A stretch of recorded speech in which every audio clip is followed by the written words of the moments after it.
Dragi Boyge, it's your loyal comrade Spencer Wright, thanking you for the glorious return of the Americans.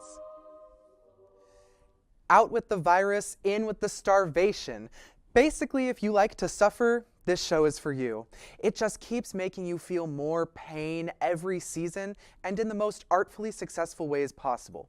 This premiere episode marked the beginning of season 5, and unlike other shows I've watched that start strong but then tragically crash and burn a few years later, the Americans simply keep getting better and better. The Cold War is getting hot this season, and so is the Jennings family. When we last left them, they were being asked to flee the country by their handler Gabriel, and to return back to Russia in fear of being discovered after William was captured by the FBI. But contrary to what we last saw in the season 4 finale, the premiere picked up with them running an entirely new operation under fresh identities and proved once again that viewers should expect the unexpected. With new identities comes along more unexpected obstacles for Elizabeth and Philip, just by the looks of it. I would say that their relationship is definitely on the verge of a big change right now. Their bond seems only to be growing stronger, but the viewers know that Philip's long talked about son, Misha, is most likely just around the corner. From making an appearance in their life, I believe that when this inevitably happens, what has been built up in their family could have the potential to fall apart. Elizabeth doesn't know about his child, so expect this piping hot tea of a storyline to be spilled sometime soon this season. One thing that was particularly interesting was finally being able to see another Russian family thrown into the mix. We saw a similar KGB family to the Jennings in the show's second season, but this was the first time we saw a normal Russian family who has just moved to America. This dinner scene showed many differences between the two couples and provided a nice comparison for how Elizabeth and Philip started out in the series and where they are now. Also, The Americans has mastered the uncomfortable and super awkward dinner scene throughout its entire run, and this was no exception. Additionally, Oleg has returned to his home in Moscow after spending a few years at the Russian embassy in DC. This is the first time the series has cut back and forth between the two countries, which only suggests a more involved Russian presence than in previous seasons. It's not entirely clear what Oleg is going to be investigating this season, but from the hordes of food in his office that was preceded by a montage of food from the US and the lack of food in the Soviet Union, it's pretty obvious what Oleg will be investigating the entire season.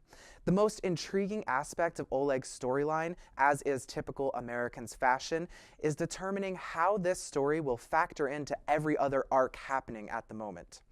Overall, with multiple storylines surging forward at once and character growth bursting from virtually every character, this season premiere was one for the books and has further cemented The Americans as one of the best, most underrated shows currently on TV. With every good prayer, it's important to thank the gods for our blessings and curse them for our afflictions. Blessing Han's death. Though not a huge character, he was significant enough to elicit a gasp of surprise after he cut his hand on the infected body of William and was promptly shot in the head by Elizabeth. More importantly, Hans's death reminds audiences not to mess with Philip and Elizabeth, and signifies that this season might be the most cutthroat yet.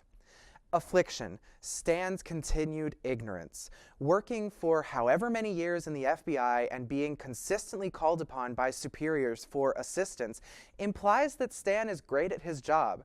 However, after 4 seasons, he still has no clue about Philip and Elizabeth's true careers and is even oblivious to how uncomfortable the relationship between Paige and Matthew is. To cap it all off, the story of the woman he met at the gym was pretty pathetic. And now it's time to thank the saint of the episode, Holly Taylor as Paige Jennings. While I personally think her relationship with Matthew is kinda gross and should stop, I will admit it does bring an interesting vulnerability to her that viewers can't help but be a little intrigued by. Not only is this her first relationship, but Matthew's father is an FBI agent. Talk about an awkward situation. Could her getting more close to Matthew potentially result in her accidentally spilling the beans on her parents' true identities? There was also a little bit of foreshadowing for the character. She might be evolving into Elizabeth.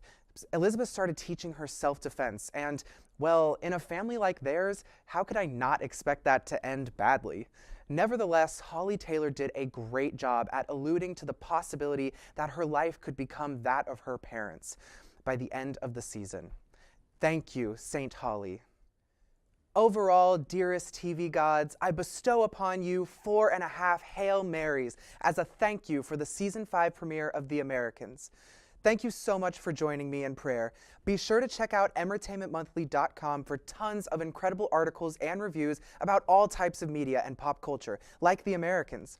See you next time for another blessing and prayer-filled segment discussing all the hits and misses of TV. Amin.